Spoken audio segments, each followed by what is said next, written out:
Sering kami hadirkan kisah tentang seorang ahli ibadah yang di atas gunung dan orang yang bejat di pinggir pasar, di tengah pasar.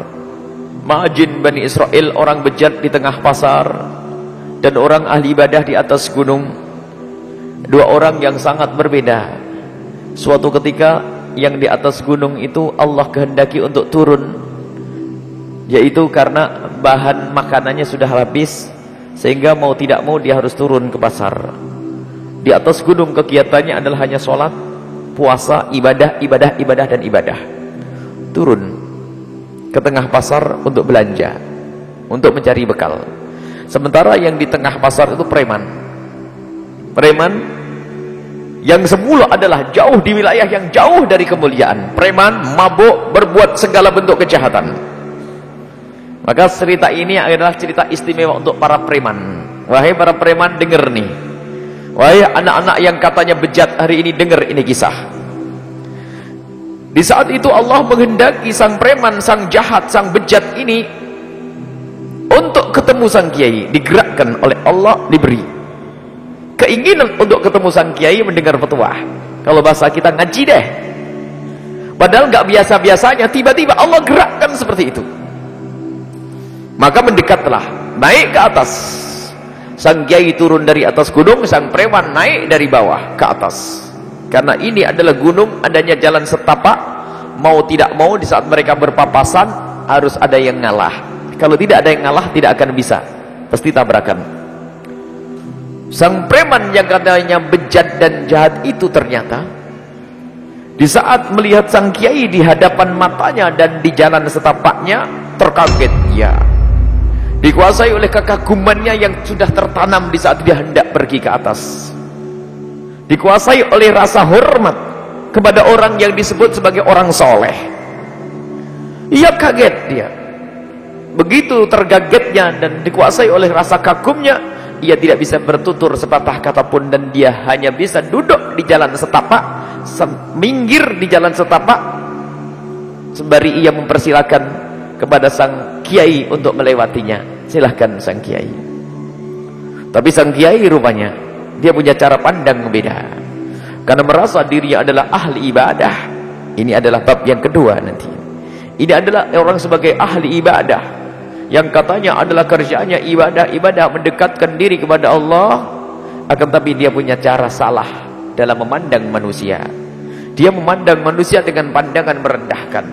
Makanya di saat melihat sang preman di jalan setapaknya, yang ada adalah kesombongannya. Ia tidak menegur sang preman, hendak kemana engkau. Tidak menegur sang preman, apa yang kau inginkan, mau kemana, mau ketemu siapa. Tidak. Apalagi di saat sang preman mempersilakan, merasa dia layak untuk diberi jalan, sehingga yang ada adalah kesombongan dan melewati begitu saja tanpa tegur sapa dan tanpa assalamualaikum. Sementara sang preman tetap dalam keadaannya yang sudah digugah oleh Allah untuk mendekat kepada kemuliaan, sehingga sang preman tetap memandang sang kiai dengan penuh kekaguman dan tidak kurang sedikit pun. Bahkan yang ada di dalam hatinya justru mencaci dirinya.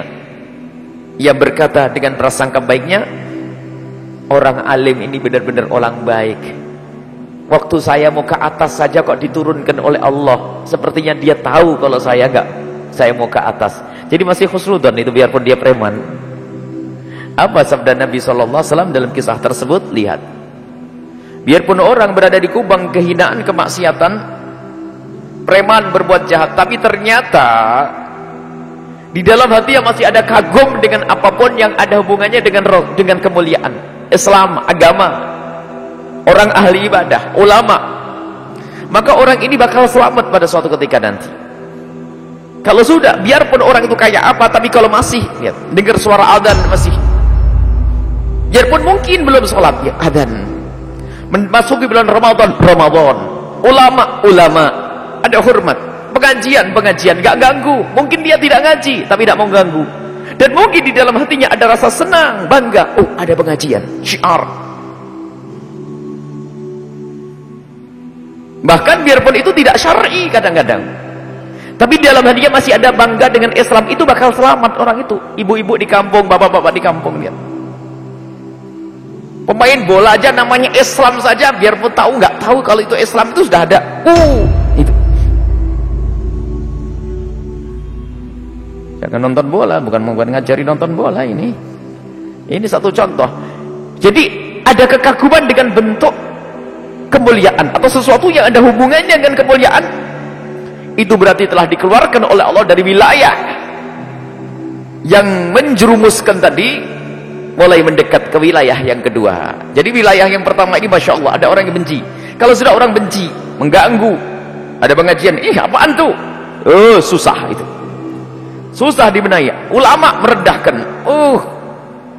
Wong yang tadi itu, yang satunya lagi, ulama saja yang katanya ahli ibadah, ahli sholat, ahli puasa, yang berada di atas gunung, ternyata di saat turun tadi memandang orang preman, orang lain dengan pandangan merendahkan. Lihat, pandangan yang merendahkan menjadi sebab dicabut hidayahnya oleh Allah Subhanahu wa taala. Sementara sang preman yang katanya jahat, ternyata di dalam hati masih ada kekaguman, hormat kepada sesuatu yang ada hubungannya dengan Islam, Allah akan beri hidayah.